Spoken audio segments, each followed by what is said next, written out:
Hi പ്രിയമുള്ള സുഹൃത്തുക്കളെ, ഏറ്റവും കൂടുതൽ ആളുകൾ ഇസ്ലാം മതം ഉപേക്ഷിച്ചിട്ടാണ് യുക്തിവാദികളാകുന്നത്. എല്ലാ മതവിഭാഗത്തിൽ നിന്നും മതം വേണ്ട, മനുഷ്യനായി ജീവിക്കാൻ ഈ രാജ്യത്തിന്റെ ഒരു ഭരണഘടന മതി എന്ന് വിശ്വസിക്കുന്ന യുവതലമുറ ഏറി വരുന്ന ഒരു കാലഘട്ടത്തിലാണ് നമ്മൾ ജീവിക്കുന്നത്.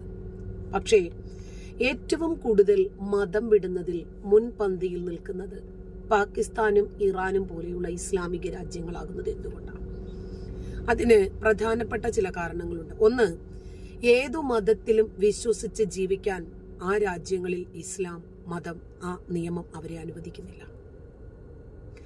ഇപ്പോൾ ഇസ്ലാം വളരുന്നു എന്ന് പറയുമ്പോൾ 57 മുതൽ 59 വരെയുള്ള ഇസ്ലാമിക രാജ്യങ്ങൾ ഏതു മതവും സ്വീകരിക്കാനും നിരാകരിക്കാനുമുള്ള സ്വാതന്ത്ര്യം നൽകിയിട്ട് ധൈര്യമായിട്ട് പറയണം ഇസ്ലാം വളരുവാണെന്ന്. എന്നാൽ നമുക്കതൊരു പരിധി വരെ അംഗീകരിക്കാം, കുഴപ്പമില്ല, ശരി, ഇസ്ലാം വളരുവാണ്, സമ്മതിക്കുന്നു. ഇതങ്ങനെയല്ല.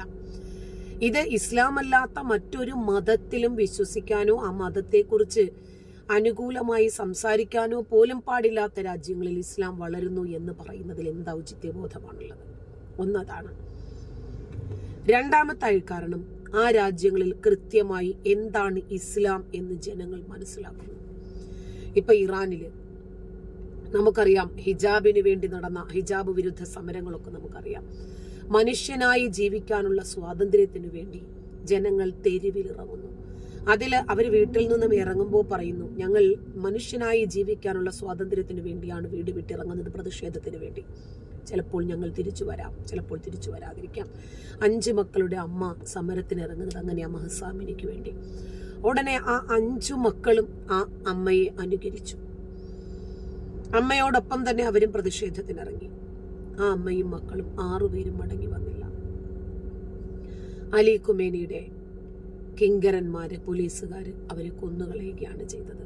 അപ്പൊ പാകിസ്ഥാനിലും ഇറാനിലുമൊക്കെ യഥാർത്ഥ പ്രാകൃത ഇസ്ലാം എന്താണ് എന്ന് പ്രയോഗത്തിൽ വരുവാണ്. അതുകൊണ്ടാണ് കൂടുതൽ ആളുകൾ അവിടെ നിന്ന് മതം ഉപേക്ഷിച്ച് മാനവികതയിലേക്ക് വരുന്നത്. ഇപ്പോൾ 3 ക്രിസ്ത്യൻ പുരോഹിതന്മാർ അവര് പറയുവാണ്, അവര് മനസ്സിലാക്കി ഇസ്ലാം എന്താണ് എന്ന് അവര് ജനങ്ങളോട് പറയാൻ ബാധ്യസ്ഥരാകുന്നു. അവര് തുറന്നു പറയുന്നു, എന്താണ് ഞങ്ങൾ മനസ്സിലാക്കിയ ഇസ്ലാം. എനിക്ക് പള്ളിയിൽ വെച്ച് ഒരു ആശീർവാദം തരണം. ഇപ്പോഴത്തെ ഫാഷൻ അതാണല്ലോ, ഇഷ്ടമുള്ള പോയി കിട്ടുക, പള്ളിയിൽ വന്നൊരു ആശീർവാദം മേടിക്കുക, അതെടുത്ത് ഫേസ്ബുക്കിൽ ഇടുക, ഇതൊക്കെയാണ് ഇപ്പോഴത്തെ ഒരു ഫാഷൻ.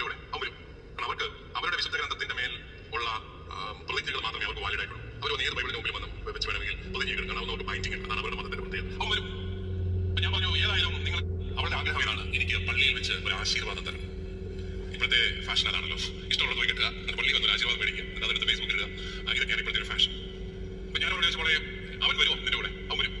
അവർക്ക് അവരുടെ വിശുദ്ധ ഗ്രന്ഥത്തിന്റെ മേൽ ഉള്ള പ്രതിജ്ഞകൾ മാത്രമേ അവർക്ക് വാലിഡ് ആയിട്ടുള്ളൂ. അവർ ഏത് ബൈബിളിന്റെ മുമ്പിൽ വന്നും വെച്ച് വേണമെങ്കിൽ പ്രതിജ്ഞകൾ കാണാവുന്ന അവർക്ക് ബൈൻഡിങ്, അതാണ് അവരുടെ മതത്തിന്റെ പ്രത്യേകത. അവൻ വരും. അപ്പൊ ഞാൻ പറഞ്ഞു, ഏതായാലും നിങ്ങൾ ക്രിസ്ത്യാനിയായിട്ട് ജീവിക്കത്തില്ല, പിന്നെ നമുക്ക് എന്നാത്തിനായി ആശീർവാദം? അല്ലോ. ഈ സദസ്സിലുള്ള ഒരു അമുസ്ലിം സഹോദരിയുടെ ചോദ്യമാണിത്. സുരക്ഷാ കാരണങ്ങളാൽ അവർക്ക് മൈക്കിനടുത്തേക്ക് വരാൻ പറ്റില്ല. ഇത് വായിക്കാൻ അനുവദിക്കാമോ? അമുസ്ലിമായ ഒരു പെൺകുട്ടി ഒരു മുസ്ലിമിനെ വിവാഹം ചെയ്യാൻ ആഗ്രഹിക്കുന്നു. ആൺകുട്ടി പെൺകുട്ടിയോട് മതം മാറാൻ ആവശ്യപ്പെടുന്നു. നിർബന്ധിച്ചുകൊണ്ടല്ല, ഇഷ്ടമുണ്ടെങ്കിൽ മാത്രം. ഇത് തെറ്റാണോ? ആൺകുട്ടി പെൺകുട്ടിയോട് മതം മാറാൻ പറയുന്നത് തെറ്റാണോ? ഒരു അമുസ്ലിം പെൺകുട്ടി മുസ്ലിമിനെ വിവാഹം കഴിച്ചു, എന്നാൽ അവൾ മതം മാറിയിട്ടില്ല. പക്ഷെ അവർ ഇസ്ലാം അനുസരിച്ചാണ് ജീവിക്കുന്നത്. ഇത് തെറ്റാണോ? സഹോദരിയുടെ ചോദ്യം, ഒരു അമുസ്ലിം പെൺകുട്ടിക്ക് മുസ്ലിമിനെ വിവാഹം ചെയ്യാൻ ആഗ്രഹമുണ്ട്, എന്നാൽ ആൺകുട്ടി അവളോട് മതം മാറാൻ ആവശ്യപ്പെടുന്നു. ഇത് തെറ്റാണ്. കൂടാതെ മതം മാറാതെ ഇസ്ലാം അനുസരിച്ച് ഒരു അമുസ്ലിം പെൺകുട്ടി ജീവിക്കുന്നു. ഇത് സ്വീകാര്യമാണ്. ഖുർആൻ അധ്യായം 2 221 പറയുന്നു, വിശ്വസിക്കുന്നതുവരെ അവിശ്വാസികളായ സ്ത്രീകളെ വിവാഹം ചെയ്യരുത്. തുടർന്ന് പറയുന്നത്, അതിനേക്കാൾ നല്ലത് വിശ്വാസിയായ സ്ത്രീയാണെന്നാണ്. അവൾ അടിമയോ വിരൂപിയോ ആകട്ടെ, അവളാണ് അമുസ്ലിം സ്ത്രീയേക്കാൾ നല്ലത്. അവരുടെ സൗന്ദര്യം നിങ്ങളെ ആകർഷിച്ചാലും അവൾ അതീവ സുന്ദരിയോ സൗന്ദര്യ റാണിയോ സമ്പന്നയോ ആകട്ടെ, അതിനേക്കാൾ എല്ലാം ഉത്തമം വിശ്വാസിനിയായ സ്ത്രീയാകും. വിവാഹത്തിന് മുമ്പ് അമുസ്ലിം പെൺകുട്ടിയോട് മുസ്ലിം ആകാൻ ആവശ്യപ്പെടുന്നത് ശരി മാത്രമല്ല, നിർബന്ധവുമാണ്. ഇസ്ലാം സ്വീകരിച്ചില്ലെങ്കിൽ അവളെ വിവാഹം ചെയ്യാൻ പാടില്ല. നിങ്ങളുടെ രണ്ടാമത്തെ ചോദ്യം, മതം മാറാതെ ഇസ്ലാമിക നിയമങ്ങൾ അനുഷ്ഠിക്കുന്നത് സ്വീകാര്യമാണോ? നോക്കൂ, മതം മാറ്റം പരസ്യമായി പ്രഖ്യാപിക്കേണ്ടതില്ല. ആദ്യത്തേത് ഏതാണ്ട് കൃത്യമായല്ലോ. ഒരു മുസ്ലിം പയ്യൻ അമുസ്ലിം പെൺകുട്ടിയെ സ്നേഹിക്കുന്നു, അതിനെ മതം മാറാൻ പറയുന്നത് തെറ്റാണോ എന്നതാണ് ചോദ്യം. തെറ്റല്ല എന്ന് മാത്രമല്ല, നിർബന്ധമായും അവളെ മതം മാറ്റണം. ഇനി അതല്ല, അവള് മതം മാറാൻ തയ്യാറായിട്ടില്ലെങ്കിൽ ഒരു വിരൂപയായ പെണ്ണാണ് അതിനേക്കാൾ നല്ലത്. എന്നാലും ഒരു അമുസ്ലിം പെണ്ണിനെ വിവാഹം കഴിക്കാൻ ഇസ്ലാം അനുവദിക്കുന്നില്ല. ഇത് പറയുമ്പോൾ നമ്മൾ സാക്കിർ നായിക്കിനെ തെറി പറഞ്ഞിട്ട് കാര്യമുണ്ടോ? സാക്കിർ നായിക്ക് പറഞ്ഞത് ഖുർആനിലെ വചനം വെച്ചിട്ടാ. ഇസ്ലാമിക ഗ്രന്ഥങ്ങളിൽ എന്താണ് അത്തരം വിവാഹങ്ങളെ കുറിച്ച് പറയുന്നത്, ആ വിഷയം മാത്രമേ സാക്കിർ നായിക്ക് നമ്മളോട് പറഞ്ഞിട്ടുള്ളൂ. ഇവിടെ പ്രതി ആരാ? 6-ാം നൂറ്റാണ്ടിന്റെ ഗ്രന്ഥമാണ്. അത് പ്രാവർത്തികമാക്കാൻ മുസ്ലിങ്ങളൊക്കെ ബാധ്യസ്ഥരുമാണ്. ഇനി അടുത്ത ചോദ്യം, ഒരു അമുസ്ലിം പെണ്ണിനെ വിവാഹം കഴിച്ചു, അവര് പക്ഷേ മതം മാറിയിട്ടില്ലെങ്കിലും മതം ഫോളോ ചെയ്ത് ജീവിക്കുന്നുണ്ട്, അത് മതിയാകുമോ എന്നുള്ളതാണ്. ഇസ്ലാം സ്വീകരിച്ചില്ലെങ്കിൽ അവരെ വിവാഹം ചെയ്യാൻ പാടില്ല. നിങ്ങളുടെ രണ്ടാമത്തെ ചോദ്യം, മതം മാറാതെ ഇസ്ലാമിക നിയമങ്ങൾ അനുഷ്ഠിക്കുന്നത് സ്വീകാര്യമാണ്. നോക്കൂ, മതം മാറ്റം പരസ്യമായി പ്രഖ്യാപിക്കേണ്ടതില്ല. മൈക്കിനെടുത്തു വന്ന് അള്ളാഹു അല്ലാതെ മറ്റൊരു ദൈവവുമില്ലെന്ന് ഞാൻ സാക്ഷ്യം വഹിക്കുന്നു എന്ന് പറയുന്നത് നിർബന്ധമുള്ളതല്ല. നിങ്ങളുടെ ജീവിതം അപകടത്തിലാകുമെന്ന് നിങ്ങൾക്ക് തോന്നുന്നുണ്ടെങ്കിൽ മനസ്സിൽ ദൈവത്തോട് പറഞ്ഞാൽ മതി. അതിന് സാക്ഷികൾ പോലും ആവശ്യമില്ല. അത് നിങ്ങളും അള്ളാഹുവും തമ്മിലുള്ള കാര്യമാണ്. അതിന് പ്രത്യേക ചടങ്ങുകൾ ആവശ്യമില്ല. പക്ഷെ പ്രഖ്യാപിക്കൽ നല്ലതാണ്. ജനങ്ങൾ നിങ്ങളെ തെറ്റിദ്ധരിക്കില്ല. പക്ഷെ ജീവിതം അപകടത്തിലാകുമെന്ന് നിങ്ങൾക്ക് തോന്നിയാൽ അള്ളാഹുവിനോട് മാത്രം പ്രഖ്യാപിക്കുക. അത് മനസ്സിൽ സൂക്ഷിക്കുകയും ചെയ്യുക. ഇസ്ലാം അനുസരിച്ച് ജീവിക്കുക. ഇന്ന് നമുക്ക് തഖിയ എന്താണെന്ന് നോക്കാം. ബൈബിൾ ഉപയോഗിച്ചുകൊണ്ട് പലതും വാദിക്കുകയും അതല്ലാതെ കഴിയുമ്പോൾ ബൈബിൾ മുഴുവൻ തെറ്റാണെന്ന് പറയുകയും ചെയ്യുന്നത് യുക്തിഹീനമാണ്. ഒന്നെങ്കിൽ അത് ഉപയോഗിക്കാതിരിക്കുക, അല്ലെങ്കിൽ അത് ശരിയാണെന്ന് സമ്മതിക്കുക. സത്യദൈവത്തിന് എല്ലാ ഭാഷയും മനസ്സിലാകും. അതുകൊണ്ട് തന്നെ ഞങ്ങളെല്ലാവരും അവരവരുടെ ഭാഷയിൽ യാഹ്വയെ, കർത്താവെ എന്ന് അവരവരുടെ ഭാഷയിലാണ് വിളിക്കുന്നത്. അത് പ്രത്യേക കാര്യം. നമ്മൾ യാഹ്വയെ തന്നെ വിളിക്കണമെന്ന് ഒരു സ്ഥലത്തും പറഞ്ഞിട്ടില്ല, അങ്ങനെ ഒരിക്കലും ചെയ്തിട്ടില്ല. കർത്താവ് എന്ന് പറഞ്ഞാൽ യാഹ്വ എന്ന വാക്കിന്റെ ഭാഷാന്തരം തന്നെയാണ്. ഇനി എന്താണ് തഖിയ എന്ന് നോക്കാം. ഒരു ഉദാഹരണം പറയുകയാണെങ്കിൽ, സിമ്പിൾ ആയിട്ട് പറയുകയാണെങ്കിൽ, നിങ്ങൾ ഒരു വഴിക്ക് പോയിട്ട് വരുമ്പോൾ നിങ്ങളുടെ വീട് കുത്തി തുറന്ന് മോഷണം നടന്നിരിക്കുന്നു എന്ന് കരുതുക. നിങ്ങൾ വലിയ വിഷമമായി ആരാണ് മോഷണത്തിന് ഒരു ആശയം വിട്ട് ഉടനെ പോലീസിൽ പോകാൻ തുടങ്ങുമ്പോൾ നിങ്ങളുടെ ഒരു മുസ്ലിം സഹോദരൻ അടുത്ത് വന്നു നിന്ന്, സാരമില്ല, നമ്മൾ ക്ഷമിക്കേണ്ടവരല്ലേ, നിങ്ങൾ ഈശോ മിശിഹായുടെ ശിഷ്യരല്ലേ, ഞങ്ങൾ ഈസായിൽ വിശ്വസിക്കുന്നുണ്ട്, അതുകൊണ്ട് സാരമില്ല നിങ്ങളോട് പറഞ്ഞു വന്നിരിക്കട്ടെ. അപ്പൊ നിങ്ങളത് കേട്ടുകൊണ്ട് ആ സാരമില്ല, ഈ നഷ്ടം സഹിച്ചേക്കാം നിങ്ങൾ കരുതുന്നു. അത് കഴിഞ്ഞിട്ട് കുറച്ച് നാൾ കഴിഞ്ഞ് 2-3 ആഴ്ച അല്ലെങ്കിൽ 2-3 മാസം കഴിയുമ്പോൾ നിങ്ങളുടെ മനസ്സിലത് ശാന്തമായി, എങ്കിലും ആകെയുള്ള ഒരു സംതൃപ്തി എന്ന പ്രമാണം അനുസരിച്ചുള്ളതാണല്ലോ എന്ന് കരുതി ഇങ്ങനെ ഇരിക്കുമ്പോൾ അദ്ദേഹം തന്നെയോ മറ്റൊരു സുഹൃത്തോ നിങ്ങളുടെ എന്ന് പറയുകയാണ്, ഈ ബൈബിൾ മുഴുവൻ തെറ്റാണ്, ക്രിസ്തു ദൈവമൊന്നുമല്ല എന്ന് പറയുക. ഇതിനെയാണ് തഖിയ എന്ന് പറയുന്നത്. കത്തോലിക്കര് മിണ്ടാതിരിക്കുകയാണെങ്കിൽ അവരുടെ വീടുകൾ കയറി ബൈബിളിൽ നിന്നും വത്തിക്കാൻ കൗൺസിൽ നിന്നും ചില ഭാഗങ്ങൾ നടത്തിയെടുത്തിട്ട് ജനത്തെ പറ്റിക്കും. മിണ്ടിയാൽ ഉടനെ പഴയ നിയമത്തിന്റെ ഏതെങ്കിലും ഭാഗം എടുത്ത് തുടർന്ന് ചർച്ചയ്ക്ക് വരും. ഇതെല്ലാം കഴിയുമ്പോൾ ബൈബിൾ മുഴുവൻ തെറ്റാണെന്ന് പറയുകയും ചെയ്യും. ഇതിനെയാണ് തഖിയ എന്ന് പറയുന്നത്. രൂപങ്ങൾ ഉണ്ടാക്കുന്നത് പാടില്ല. പച്ച മലയാളത്തിൽ തഖിയ എന്താണെന്ന് ഞാൻ പറഞ്ഞു തരാം. ഒരു ഖുർആൻ വചനം ഉണ്ടായിരുന്നു, മറന്നുപോയി. അതായത് നിങ്ങളോടൊപ്പമാണെന്ന് പറയും, പിന്നീട് ഇത് മാറ്റി പറയും എന്നൊക്കെ പറഞ്ഞിട്ട് മറന്നുപോയല്ലോ ആ ഖുർആൻ വചനം. 2-ാം അധ്യായമായ സൂറ ബഖറയിലെ 10 മുതലുള്ള വചനങ്ങൾ എന്താണ് തഖിയ അഥവാ കാപഠ്യം എന്ന് നമുക്ക് പറഞ്ഞു തരാണ്. ഫീ ഖുലൂബിഹിം മറളും ഫസാദഹുമുല്ലാഹു മറളാ. ഒരു വിഭാഗം ആളുകൾ, അവരുടെ ഹൃദയങ്ങളിൽ ഒരു രോഗമുണ്ട്. അള്ളാഹു ആ രോഗത്തെ അവർക്ക് വർദ്ധിപ്പിച്ചു കൊടുക്കും. എന്നിട്ട് വലഹും അദാബുൻ അലീമും ബിമാ കാനൂ യക്ദിബൂൻ. അവര് കളവാക്കുന്നത് കൊണ്ട് അവർക്ക് അള്ളാഹു വേദനാജനകമായ ശിക്ഷയും നൽകും. വഇദാ ഖീല ലഹും ലാ തുഫ്സിദൂ ഫിൽ അർള്, നിങ്ങൾ ഭൂമിയിൽ കുഴപ്പമുണ്ടാക്കരുത് എന്ന് അവരോട് പറയപ്പെട്ടാൽ ഖാലൂ, അവര് പറയും, ഇന്നമാ നഹ്നു മുസ്ലിഹൂൻ, ഞങ്ങൾ നല്ലവരാ, ഞങ്ങൾ ഇങ്ങനെ കുഴപ്പക്കാരൊന്നും അല്ല, ഞങ്ങൾ കുഴപ്പമുണ്ടാക്കുന്ന ആളുകളൊന്നുമല്ല. അപ്പൊ അള്ളാഹു നമുക്ക് പറഞ്ഞു തരാണ്, അലാ ഇന്നഹും ഹുമുസ് സുഫഹാ, ശരിക്കും പറഞ്ഞാൽ ഇവരാണ് ഈ കുഴപ്പമുണ്ടാക്കുന്ന ആളുകൾ. വലാകിൻ ലാ യശ്ഉറൂൻ, പക്ഷെ അവരത് മനസ്സിലാക്കുന്നില്ല. അതായത് അവര് പറയുവാണ് ഞങ്ങൾ നന്നാക്കുന്നവരാണ്, പക്ഷെ ശരിക്കും പറഞ്ഞാൽ അവര് കുഴപ്പമുണ്ടായിക്കൊണ്ടിരിക്കുകയാണ്. അവര് പോലും അത് മനസ്സിലാക്കുന്നില്ല.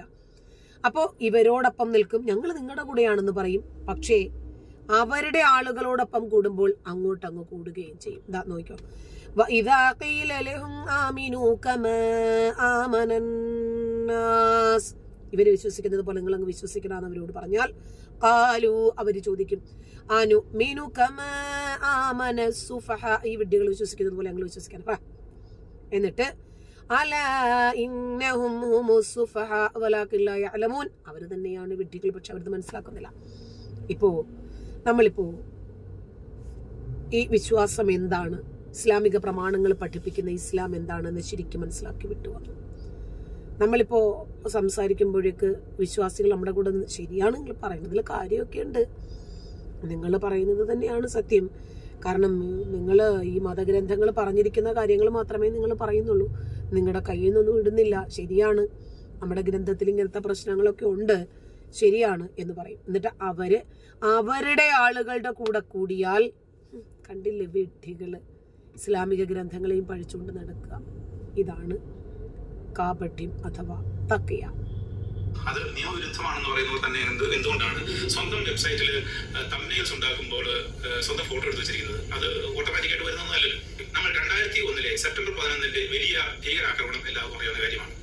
അറബി നാടുകളിൽ പല സ്ഥലത്തായിട്ട് ജനിച്ച് തുടർന്ന് പാകിസ്ഥാനിലൊക്കെ ആയിട്ട് ഭീകരതയ്ക്കുള്ള ട്രെയിനിങ് നേടിയിട്ട് യൂറോപ്പിലും അമേരിക്കയിലും കുടിയേറിയതിനു ശേഷം വലിയ സൗഹൃദമൊക്കെ നടിച്ച് അവിടെ തന്നെ വിമാനം പറപ്പിക്കാനായിട്ടുള്ള ട്രെയിനിങ് നേടിയിട്ട് അമേരിക്കക്കാരുടെ തന്നെ 4 യാത്രാ വിമാനങ്ങൾ ആളുകളോടൊപ്പം ഹൈജാക്ക് ചെയ്ത് അത് അവരുടെ തലയിൽ വേൾഡ് ട്രേഡ് സെന്ററിന് മുകളിൽ കൊണ്ടിട്ട് 3000-ലധികം ആളുകളെ വധിക്കുന്നതിന് വേണ്ടി ഉപയോഗിക്കുന്ന സൗഹൃദത്തിന്റെ ഭാഷ എന്തോ അതാണ് തഖിയ എന്ന് പറയുന്നത്. എന്താണ് തഖിയ എന്ന് ഡിഫൈൻ ചെയ്തത് യസ്ര ലെവാന്ത് ഈ അടുത്ത കാലത്ത് പറഞ്ഞ ഒരു നിർവചനമാണ് ഞാൻ നിർവചനമായിട്ട് എടുത്തിരിക്കുന്നത്. 2018 കാനഡയിൽ 11 വയസ്സുള്ള ഒരു മുസ്ലിം പെൺകുട്ടി സ്കൂളിലേക്ക് പോകുന്ന വഴി സ്കൂളിൽ ചെന്ന് രാവിലെ പറഞ്ഞു, ഞാൻ പോകുന്ന വഴിക്ക് എന്റെ ഹിജാബ് ഒരു മനുഷ്യൻ കത്രി കൊണ്ട് വെട്ടിക്കളഞ്ഞു എന്ന് പറഞ്ഞു. അപ്പോഴത്തേക്ക് വലിയ വാർത്തയായി. ഉടനെ സ്കൂളിന്റെ അധിപൻ ഉടനെ മീഡിയ വിവരം അറിയിച്ചു, പോലീസിനെ വിവരം അറിയിച്ചു. ഉച്ചയായപ്പോഴത്തേക്ക് ഇതൊരു വലിയ അന്തർദേശീയ വാർത്തയായിട്ട് മാറി.